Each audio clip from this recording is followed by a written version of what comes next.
एक छतरी की वजह से रुके हुए हैं कि हिंदुस्तान में छतरी का वोट हमको नहीं मिलेगा। उसका नाम है राजनाथ सिंह भुजबल सिंह। छतरियों को वो स्थिति हो गई है कि ये धोबी का कहावत नहीं कि धोबी का कुत्ता ना गली का ना घाट का। जितने घूसखोर थे अब बलबलाना बंद कर दिए हैं। बस आप ये मास्टर स्ट्रोक नहीं है भाई, सरकार फेल्योर है इस मामले में, क्यों नहीं बात समझ रहे हैं? CNRC में भी आपने यही गलती किया, आप हर जगह गलती करते थे। अभी रेसलर में भी ये माफी मांगेंगे। इनको मेडल भी मिल जाए, सांसद भी बन जाए, मंत्री भी बन जाए, प्रधानमंत्री भी बन जाए, तो ये तो पॉसिबल नहीं है ना। यूपी पुलिस में दरोगा से लेके सिपाही से लेके कितने फर्जी लड़के नौकरी कर रहे हैं। टीवी विमर्श के मंच से आप सबका स्वागत करता हूँ। इस समय सबसे ज्यादा गर्म मुद्दा जो चल रहा है वो पहलवानों के जो आंदोलन है उससे चल रहा है।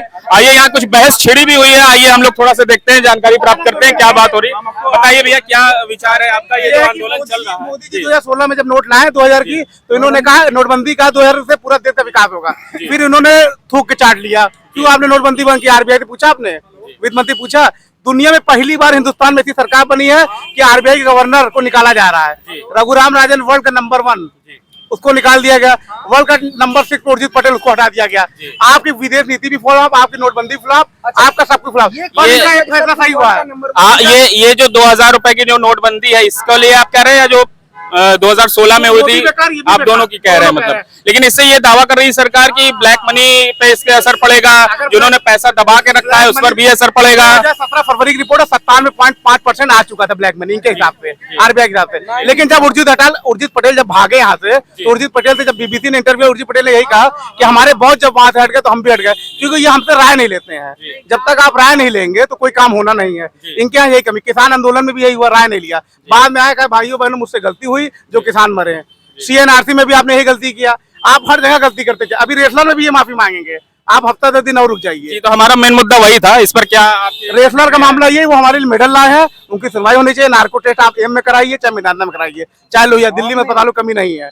आपका सब कुछ है, आप जल्दी से जल्दी कराइए। आप सिर्फ एक छतरी की वजह से रुके हुए हैं कि हिंदुस्तान में छतरी का वोट हमको नहीं मिलेगा। उसका नाम है राजनाथ सिंह भुजबल सिंह। एकदम मैं खोल के बोल रहा हूँ, ये सिर्फ छतरी की राजनीति के लिए रोका जा रहा है। तो आपका मतलब है कि सरकार जो है वो जातिवादता है, या इस पर जातिवाद तो चल ही रहा है। जातिवाद न चलती तो यहाँ 2 डिप्टी CM, एक ब्रिजेश पाठक होते, एक कैशव प्रसाद मौर्य होते क्या? कोई इससे पहले जानता था डिप्टी CM क्या होता है? डिप्टी CM इन्होंने स्टार्ट किया। दिनेश शर्मा इनकी बात नहीं सुन रहे, तुमको हटा दिया इन्होंने। जो इनकी बात नहीं सुनता वो किनारे। भाजपा बताया ना 2 लोगों की पार्टी है। आडवाणी जोशी जी जिंदा है कि नहीं, अभी स्वस्थ है कि नहीं? उनको नहीं बुलाया इन्होंने। क्या नाम है, प्रधानमंत्री वाला संसद भवन में। ये किसी सुनते कहाँ है? ये जब चाहते किसी, अभी देखिए रिजिजू को हटा दिया। चीफ जस्टिस ने बुलाया चाय पे, मोदी जी से जो भी कहा, मैं नहीं था वहाँ पे। अगले दिन रिजिजू को बलि का बकरा बना दिए। नोटबंदी के मामले में और सरकार के मामले में वही लोग ज्यादा बहस करते हैं जो न सरकार को जानते हैं, न सरकार के चलाने के तंत्र को जानते हैं, न नोटबंदी को जानते हैं। हाँ, जिस नोटबंदी को सरकार अपना मास्टर प्लान या फिर मास्टर स्ट्रोक बता रही थी, मैं ये कह सकता हूँ कि एक स्टूडेंट के नाते कि बिना होमवर्क किए इन्होंने एक प्लान ला दिया। उसके बाद इन्होंने सोचा ही नहीं था कि क्या क्या होगा।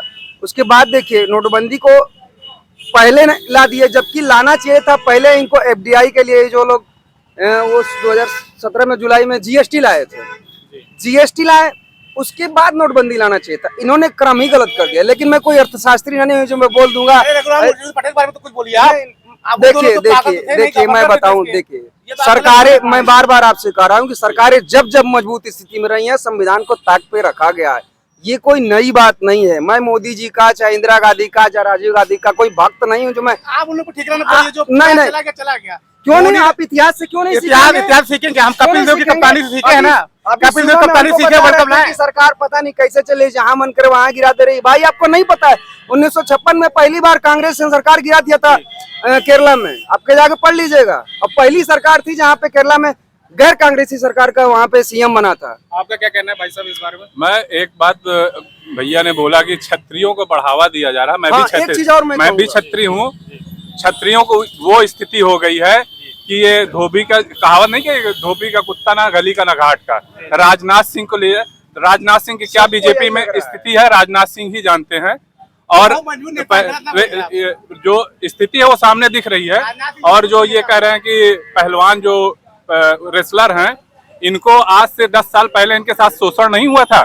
जब इनको कामयाबी मिल गई, अब इनको राजनीति का भूत सवार हो गया कि मैं भी संसद भवन में जाके इनको मेडल भी मिल जाए, सांसद भी बन जाए, मंत्री भी बन जाए, प्रधानमंत्री भी बन जाए, तो ये तो पॉसिबल नहीं है ना। आप एक चीज में दक्षता हासिल कर सकते हैं। अब इनको कुछ नहीं मिला तो पीछे से राजनीति का सपोर्ट मिला तो किसी के ऊपर लांछन लगा देना, सबसे आसान काम है लांछन लगा देना। तो इसलिए इन सब चीजों पर अगर पब्लिक बहस करे तो वो सबसे बड़ा मूर्ख है। और किसी जात को पर्टिकुलर लेके अगर उंगली उठाया जाए तो उससे बड़ा मूर्ख कोई नहीं है। अभी अखिलेश को उठा लिया जाए, अभी मैं अखिलेश गवर्नमेंट की बात कर रहा हूँ, मैं भी उसका भुक्तभोगी हूँ, जो कि मैं आज रोड पे टहल रहा हूँ। मैं कितने ऐसे रिजल्ट है मुझे पता है, अभी उसकी जांच करा दी जाए स्वतः। योगी जी जब आए, सुन लीजिए, योगी जी जब आए मुद्दा लेके कि मैं लोक सेवा आयोग में भ्रष्टाचार खत्म कर दूंगा, उसमें विफल रह गए योगी जी भी। मैं योगी जी से भी कहता हूं कि जांच करवाएं ना, जो वादा करके आप आए थे जांच करवाइए। कितने फर्जी यूपी में, मतलब यूपी पुलिस में दरोगा से लेके सिपाही से लेके कितने फर्जी लड़के नौकरी कर रहे हैं, आप उसकी जांच करवाइए। हमें आयोग की जांच करवाइए। हमें लग रहा है कि हम लोग थोड़ा सा मुद्दे से भटक गए हैं। हम लोग थोड़ा सा मुद्दे से भटक गए हैं हम लोग। ये मुद्दा नहीं। हाँ भैया, अखिलेश भरे तो बाटन मुलायम सिंह बिना पढ़े लिखे पुलिस में भर्ती कर दे। अब वही जांच किया जाए तो कितना निकलेंगे। हाँ, अच्छी सरकार है मोदी और योगी। मोदी और योगी सबसे अच्छी सरकार है।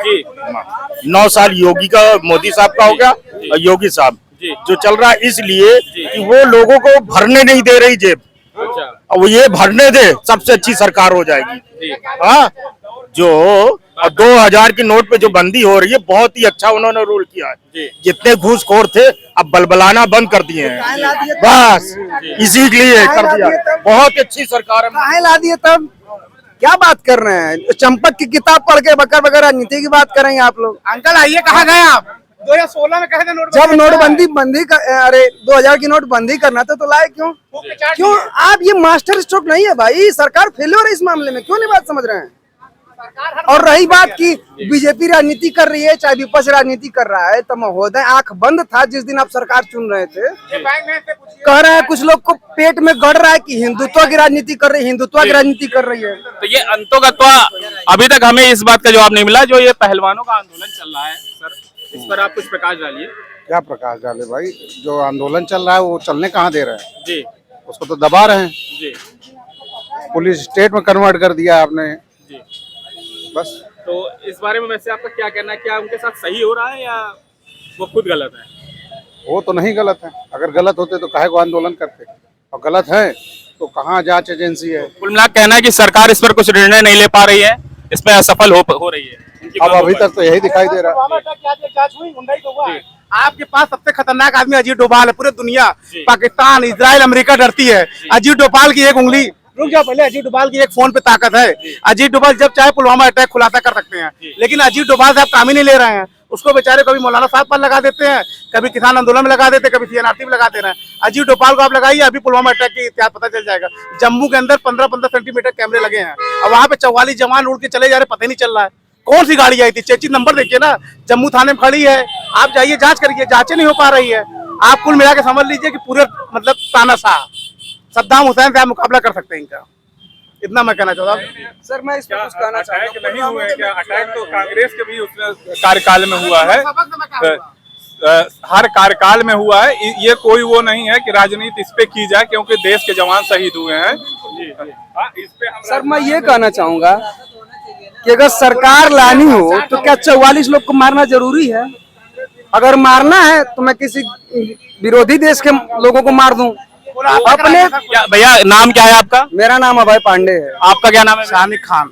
अच्छा, तो आप भैया सरकार को आप क्या संदेश देना चाहेंगे? नारा टीवी के जरिए आप क्या सरकार से हमारे पास थोड़ा सा वक्त कम है। जी बिल्कुल बिल्कुल। सरकार से मैं बस यही कहूंगा कि जिस जनता का आप पक्ष लेकर आए हैं, जिस जनता का विश्वास मत लेकर आए हैं, तो ये मत भूलिए कि आपसे ऊपर संविधान है। आप चाहे कितना हो संप्रभु हो जाइए, चाहे कितना हो आपके पास सीटें रहें, संविधान के दायरे में रहिए। और संविधान में डीपीएसपी जो है ना, दिमाग खराब हो रहा है ना, तो थोड़ा डीपीएसपी को पढ़ लीजिए और संविधान के कर्तव्य और अधिकार को पढ़ लीजिए। और संविधान दुनिया देखिए, विपक्ष को सिखाने के लिए संविधान जानते हैं वो, लेकिन अपने सीखने के लिए संविधान नहीं पढ़ेंगे वो।